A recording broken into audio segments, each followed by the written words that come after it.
Hey, what's going on YouTube? Welcome back to the channel. Thank you for being here.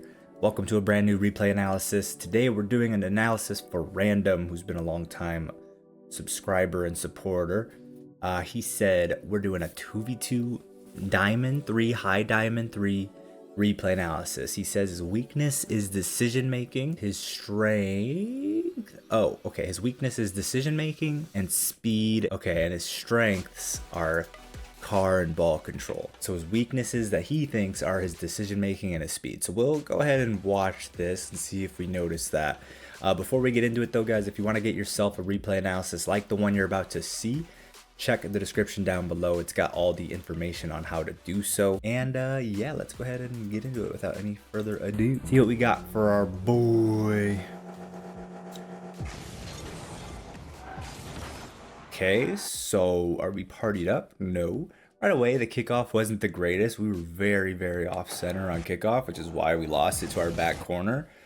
Luckily, it was right to our teammate. I don't think that he called for this, right? I don't think he called need boost, which is when you would try to force the ball back to your teammate. Because typically when somebody does that, and that's the kickoff you're going for, you try to skim the ball off of the side of your car back towards them. That's not what you did. You literally just like tried to do a normal flip into the ball to win the kickoff, but you hard lost it. So good, fortunate positioning from your teammate and good, fortunate side that you lost it towards. You lost it towards your teammate. It all worked out. In the future, work on hitting the center of the ball on your kickoff to avoid it immediately shooting back into your half like this. Could be really dangerous, especially at Diamond. Really at any rank, it's going to be really dangerous if the ball shoots back into your half so aggressively, and that wasn't the game plan.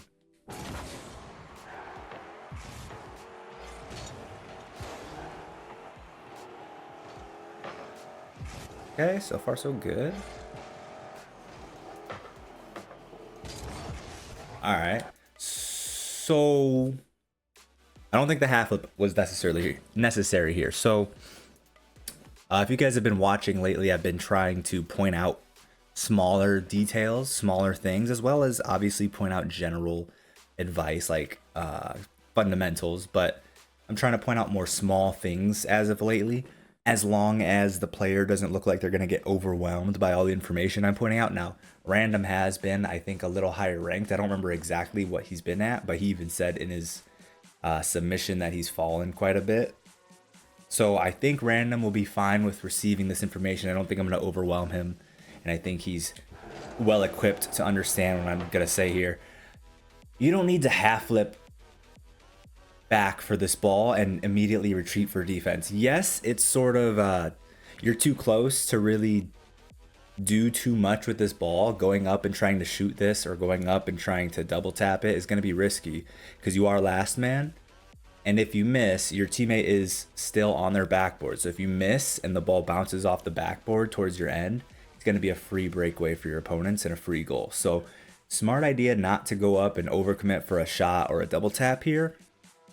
However, I think you can reposition yourself to take control of this ball as it lands on the ground or as it comes toward you. You can position yourself to have the next touch without immediately conceding. So you conceded ground, you conceded possession, and you went to defense unnecessarily here. So if we play this maybe at 50% speed, boom. Okay, yeah, definitely. Let's just go ahead and power slide, get ourselves turned around, not half flip to where we're now unable to catch the ball as it lands.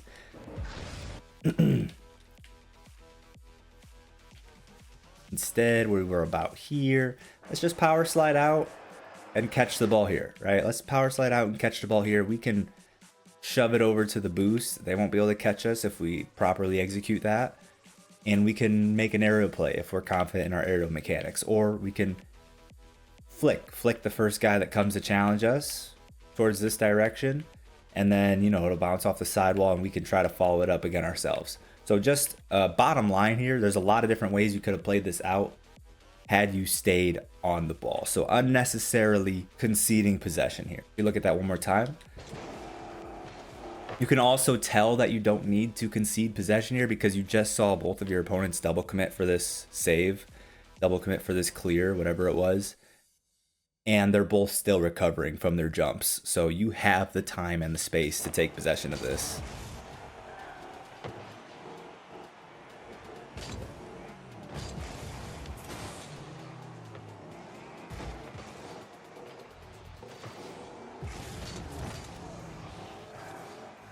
Ooh, really close to just getting the free long shot there. Good attempt. Okay.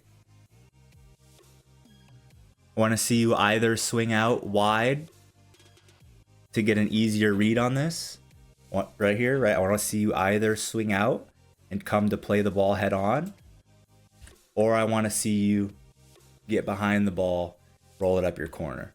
Let's see what you do here. You need to do either of those two things here. If you don't do either, you're going to be in a bad spot.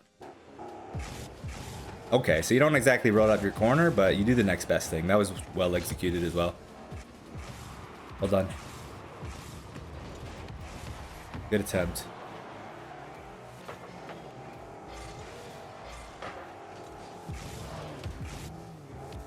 Really good control.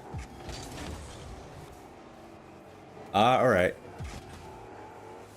So here we're passing to nobody except our opponents. This was an unnecessary touch. When you don't have a play to make, right? So you're not really sure what you can do mechanically here. The ball is falling already, so you really can't air dribble it. It's kind of too close to the wall to go for like a flip reset. You really don't have a great mechanical play in this position, but that doesn't mean we have to just hit the ball away from ourselves. We can always just follow this on the wall, stay close to it on the wall, and try to take a 50 with whoever challenges us. Or I've been pointing out a lot recently, if you've been watching my analysis, utilize that maneuver I've been talking about consistently, where when the ball is in this position and you don't have a play to make because of this exact position, as the ball is coming down, jump off of the wall behind the ball, float down behind the ball, holding your flip the entire time as it gets closer down to the ground. And a lot of the time you can create space that way, because this player who wants to challenge next is going to know in their mind that because you've jumped off the wall and you're near the ball, you have a flip, so you can play the ball past them at any moment. So a lot of the time you can get this player, SPZM, to not challenge you and to concede space to you, because they know if they challenge you, they're going to get beat because you have that flip. So you can jump behind the ball, jump close to the ball, down the wall, threatening the use of your flip to get it past this guy. And then if he never challenges and he does give you the space, you can land underneath the ball last second and continue dribbling. Or if he does challenge, you get the 50. So just quick little piece of advice there, quick little maneuver, tactic. I need to come up with a name for it. Maybe right now I can come up with a name for it so that in the future I can just say it and you guys will know what I'm talking about. Or I can refer you back to this analysis where I explain it. Let's come up with a name for it right now. Actually, leave a comment down below. We're pretty early in the video still. A lot of you should still be watching. What should I name that maneuver? Maybe like, comment down below some names for it. Maybe the fake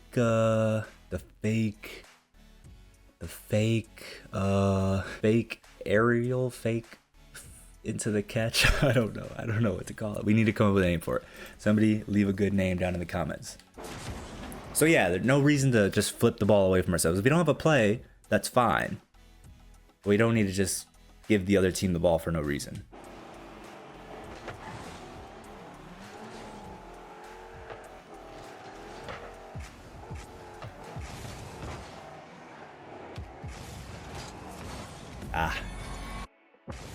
You've had really good ball control so far. Messed up one time and got punished for it. Tough. How could we have played this out better? Obviously, we try to catch that. Hindsight is 2020, obviously. Maybe even in this moment we're trying to catch it and it just was a mistake. You'll have that. It was just a mistake and you got punished for it. Good on them.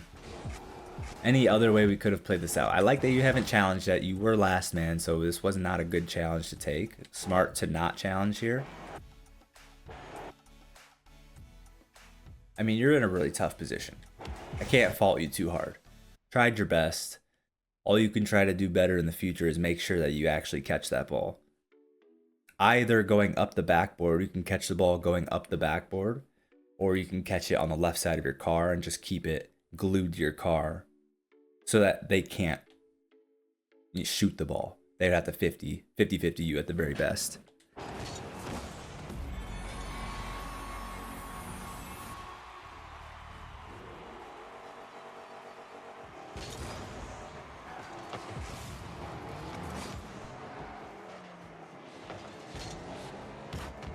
Okay. No ice on the shot. That's all right.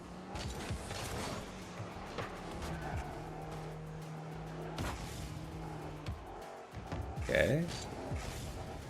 See what we got.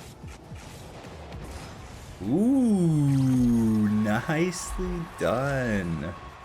Good job.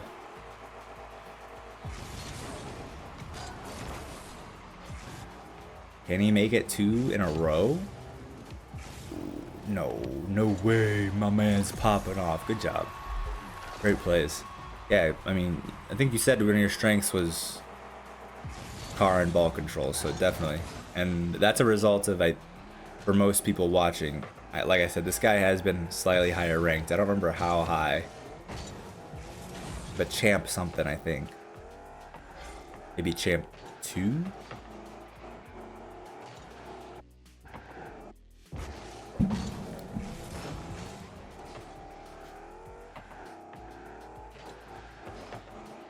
Okay.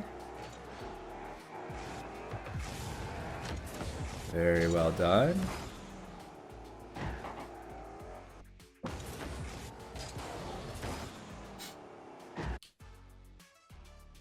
Be careful about hard committing for really anything when you have no boost, because you're on 0 boost, so committing to anything here is going to take you out of the play for a really long time. So if the ball was lower, I would say, sure, you can go for a 50. But just because you have very little chance of beating SP to this ball, it's probably not worth it. So that part, the breakdown of that play is sort of hindsight is 2020. But the fundamental idea of when you have no boost, don't overcommit for anything, that is something that you can definitely generalize and take to heart and utilize instantly.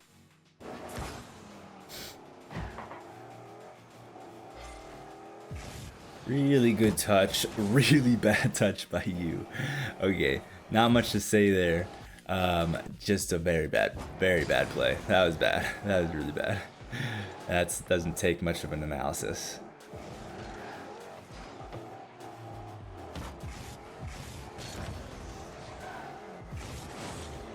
So we've been low boost for a while here. So right away, definitely veer off to your left. Start picking up this path of pads off to your left as you're coming back here. No reason to not do so. Didn't click in my mind right away when I was seeing this, but then after 10 seconds have gone by and I noticed that you're still no boost, that's when I noticed there's a problem here. Definitely not focusing on picking up any boosts on your way back. Maintaining low boost. That's a big reason why you said one of your weaknesses is speed. You can't be fast without boost. And obviously you don't need to always be boosting around the field, but when you need to have the boost to make a play. So you should have probably about like 40 boost right now, to be honest. Picking up that pad, you should be at like 50 something. Yeah, you should be at like 50 boost right now, but you're at an uncomfortable 12. And then you could be making a much better play here. A much better play. Had you have gotten boost, that would have been a 1v1 most likely, instead of having to sort of just hope that he overcommits on his challenge and you get the free shot around him. You could have taken that for a dribble and a flick, or dribble, air dribble, bump, whatever you want to do. Okay. Going for the demo is not bad here, but you definitely want to get that corner 100 boost. So boom. At this point, I would prioritize grabbing that boost over going for the demo. The ball's already in your corner, which isn't very threatening, and your teammates in the net ready for whatever touch SP can make. And SP's not even in a great position to make a touch in the first place. So the more valuable play here is just going to be to get the boost. Make sure you steal the boost from SP.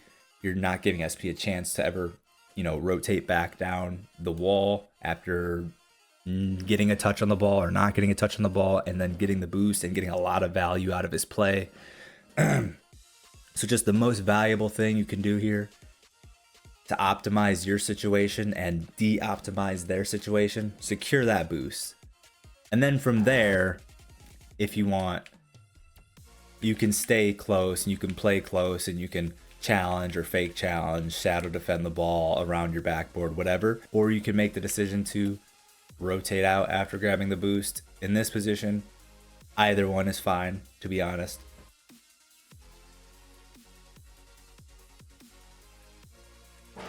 In that specific play. Oop, wrong player.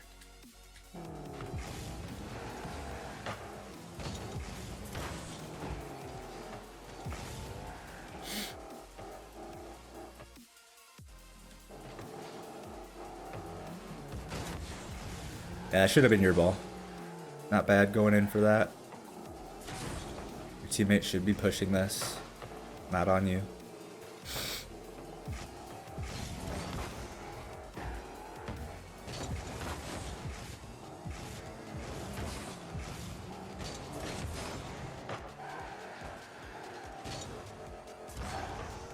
Okay, again, we're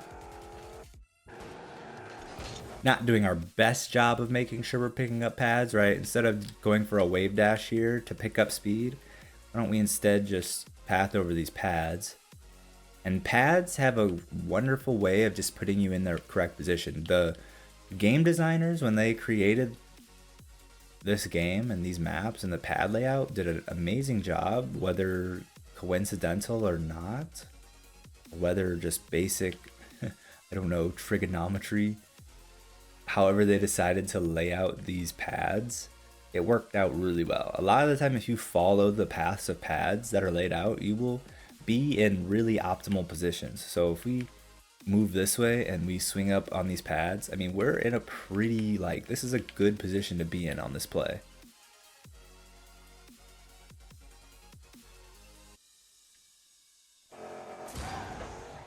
But instead we do the wave dash and we just missed one or two extra pads.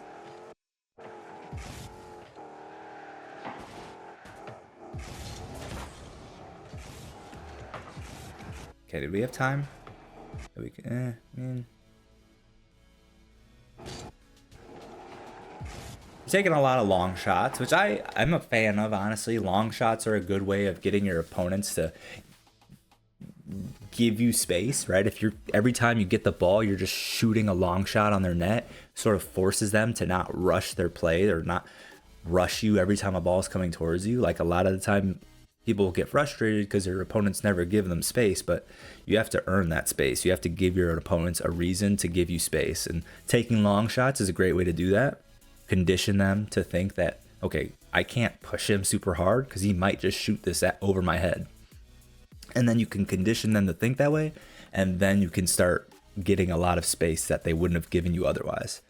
Same thing with if you're somebody who likes to make ground plays, throw in early some aerial plays, and then your opponents will think that they need to play back a little bit, expecting you to make an aerial play when a ball is coming towards you instead of rushing you to shut down a dribble, because you're conditioning them early to think that you're going to make aerial plays when you're actually next time going to take a dribble.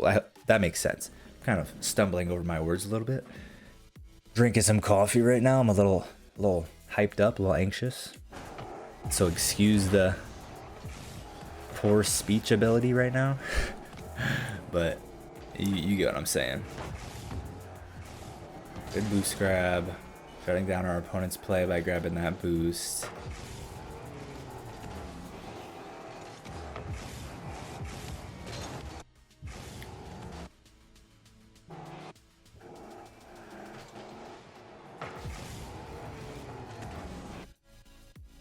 Yeah, this is fine.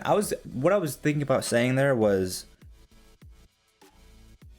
Maybe not in this situation specifically because you know your back right corner boost is going to be up. But might as well point it out. Might be useful information in the future. After this play, see, it doesn't really matter here because our teammate is flying pretty close to our back right corner on his landing, and our back right corner boost is definitely going to be up because nobody's been over there for a while. So our teammate should have a big boost to grab, but in other plays and similar circumstances, would be nice for you to potentially leave that mid 100 boost that you end up grabbing, just because you do a good job picking up pads as you're accelerating towards the ball, so you maintain full boost. So there's really no reason that you need to grab the mid boost, and you would potentially be giving your teammate the ability to stay upfield with you on that big 100 boost sooner or closer instead of having to go back for the corner boost 100 boost. So just something to think about there. Like 81 boost here in this situation, if your teammate needed this mid boost, like you can do pretty much anything that you could do with 100 boost with 81 boost in this position. Double tap, solo play, dribble play, whatever. There's really not many plays in this particular scenario that you would need the full 100 boost to do that you couldn't do with 81.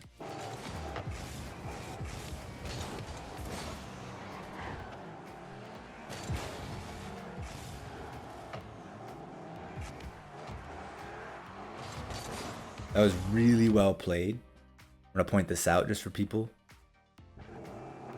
Great play that he makes here is okay. He doesn't have a play on the ball in this moment. And if he tries to take a 50-50 here, if he tries to push at this ball and he gets 50, it's most likely going to be a favorable 50 for them, right?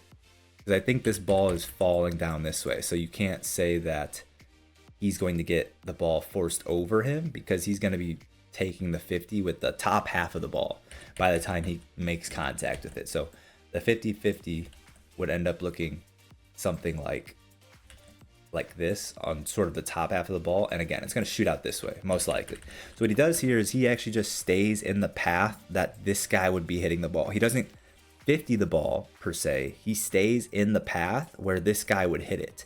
So if he hit it, he's going to hit it into him, and it's just going to bounce off of him, and then he maintains possession. Really smart play. Just pointing it out, like, especially not even just in 1v1s and 2v2s, and in any game mode, that's a great play that you can make when you don't have, or you don't want to take a 50 because you're in a losing position to take it. A lot of the time you can just park your car where the ball would go if your opponent hits it.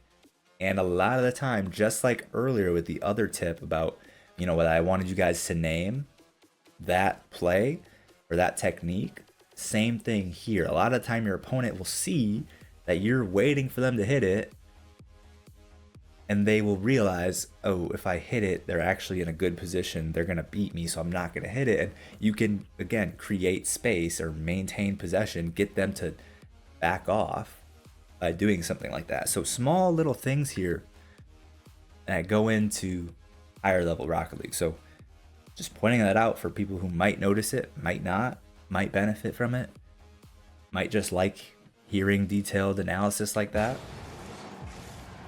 See it one more time at full speed. Boom. Really well done. Really well done.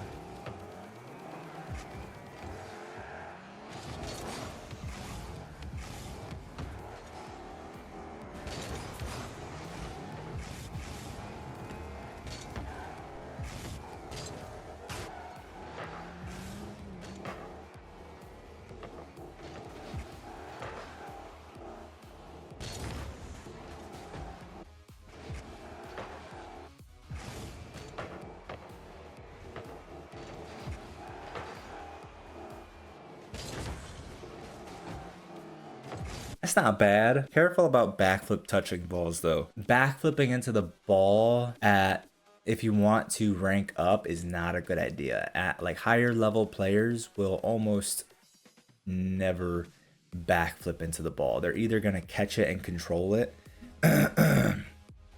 or they're going to do a quick turnaround and face the play. Because what happens here, if SP drives up fast here, you make this backflip this direction, the ball's not even between you and your car and him to potentially save you from him just driving through and demoing you. Ball's bouncing off of the sidewall, and this guy could have a free play. So that's a common play at only really slightly higher ranked than what you're at, and maybe even at your rank that might happen sometimes. So kind of lucky that he didn't decide to charge you, whether thinking about it or not in the moment. His brain will just be like, oh, I can demo him, and he'll just demo you, and then you'll be deleted and the ball will be in a shootable position. So backflipping into the ball just a lot of the time does not lead to a very favorable outcome a lot of the time, or it opens up the possibility of a lot of bad things happening. So try not to get into the habit of backflipping into the ball. There's almost always a better way we could play out the situation, right? Like here we could honestly just back up a hair, and as this ball lands, we can carry it out this direction. Better play.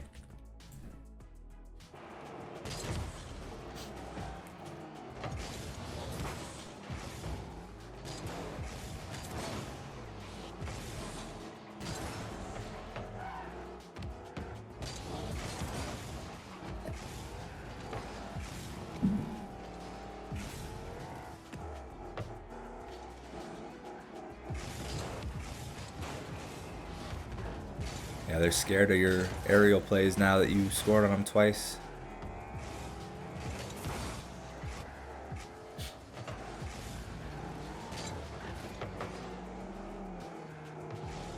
That is another thing to think about too. You have scored 2 aerial goals on them. So if you wanted to, or it would even probably be smart to recognize they're probably going to give you a little bit more space when you have the ball coming towards you immediately. Like in a play where you can make an aerial play, you can have the confidence that they're going to give you space to catch it and take a dribble, because you've already punished them twice on 2 aerial plays. So they're going to be thinking, oh crap, this guy's good in the air, he's going to go in the air every time. And you could see that on this play and the last one, both times when you had the ball where you could go up the wall, they were playing super far back. Like, this guy's scared to push you. No, I'm not saying 100% this is why. He might just be badly positioned. But you're in a position where, like, from his angle, it probably looks like you could take this up the wall and make an aerial play. So he's giving you a lot of space because he thinks you're going to go up the air, and there's no point in him pushing into no man's land where he can't challenge you. And then again, we see on the next play.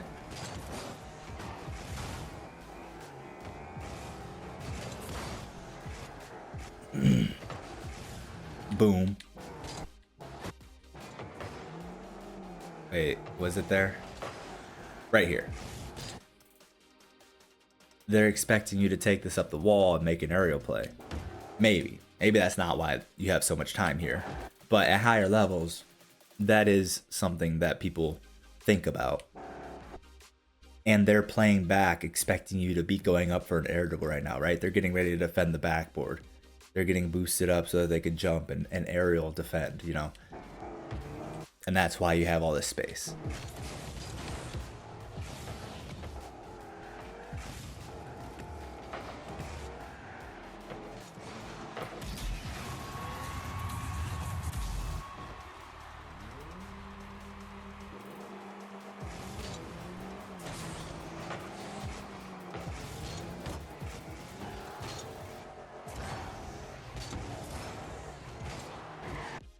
All right, so that's the analysis. I think it was a pretty good one. I think we pointed out some good stuff. So key things, I think you do need to, you've been around long enough to hear me say this multiple times. Make sure you're still remembering to pick up your pads, stay boosted up. Honestly, you didn't do too bad with it. You had boost. You were on a pretty good amount of boost for most of the game. There were a couple times that, you know, too much time went by where you still had no boost. That's when I really noticed the pad issue. So still make sure you're picking up your pads. Nobody wants to play on no boost, and especially in 2v2, there's really no reason to. There's plenty of pads to go around. What else? I guess a lot of just strategic things that I pointed out. Conditioning your opponents to wasn't really particularly for this replay, but just in general. Whether intentional, if you've scored multiple aerial goals, you can recognize that the opponents are probably going to be conditioned to that somewhat, and you'll probably have a lot of time and space to make a ground play if you want to. So that's something to think about while you're playing. And same in reverse. If you made a lot of ground plays, you could probably catch them out of position, maybe too close to the play, and you can go for an aerial play and punish them for being too close to you, right? Or take a long shot, right? They're going to be getting close, expecting you to catch the ball for a dribble, and they want to shut it down right away. Catch them out of position with a long shot and just score. So that's definitely something to think about, something that goes into higher level Rocket League. It's just like any other sport, any other sports game. You're playing basketball and you're shooting the three, hitting threes constantly. They're not going to expect you to pump fake it and go for the layup, right? Other than that, I think you need to improve on how you play out the situation. I think this might be the biggest one. When you are pushing up, trying to be in position for a shot, and the ball shoots out and it's somewhat out of your immediate grasp, you need to work on how you play out that situation, because pretty much every time that happened this replay where the ball shot, where either the opponent hit the ball slightly out of your reach or the ball shot off the backboard slightly out of your reach, you either conceded possession entirely when you didn't need to, or you maybe played, you backflipped into the ball when you could have just caught it and dribbled it and maintained possession. Things like that. So work on how you play the ball in those scenarios. And you can go back and watch the analysis again to really pick up on what I'm putting down. You'll see those moments where I pointed every one of them out. I talked about it, how you could have played it out better. So those were really the biggest things. And that wasn't a lot. You looked good. Just had a couple little things that I gave you, and you actually won this game. So keep doing what you're doing. I think you're looking pretty good. Anyways, that's the other analysis, guys. If you liked it, please leave a like on the video. Subscribe if you're new to the channel, and I'll see you guys in the next one. Check out the description down below for all my social media. I do want to stream again. The thing is, I'm saving for a new PC. I want to be able to make gameplay videos again, and I want to be able to stream gameplay. But my PC currently is not good enough. There's too much performance drop when I'm recording or streaming that it's annoying and frustrating to try to play when your hardware is holding you back from playing your best. You know what I mean? A lot of input delay. Screen is like your refresh rate feels slower. Things like that. So I'm saving for a new PC. I really want to go all out and spend like $4 grand on a PC, so that's gonna take me a while to save for. And then from there, I don't know if I'm gonna want to keep my old PC and do a 2 PC setup or just use the 1 PC. I'm thinking a 2 PC setup. Sorry, I'm ranting right now, but hey, this video was slightly shorter than some of my other ones, so I have the time to rant. I feel like hopefully you guys enjoy this rant. What I was gonna say was, yeah, because I feel like if I have a really good PC, I feel like no matter how good your PC, if you play a game on it and then you play a game on it while streaming or recording, you're gonna notice a difference. Leave that in a comment below. If you're a really big tech guy, could you answer that for me? Will you, no matter what, notice a performance difference from just playing versus playing and recording / streaming? Or if your PC is so good and so capable of playing a game, like so over capable of running a game, can you actually not notice a performance? Like, will there actually not be a performance difference from not recording and streaming versus recording and streaming? Anyways, that's it. I'll see you guys in the next one. Peace out.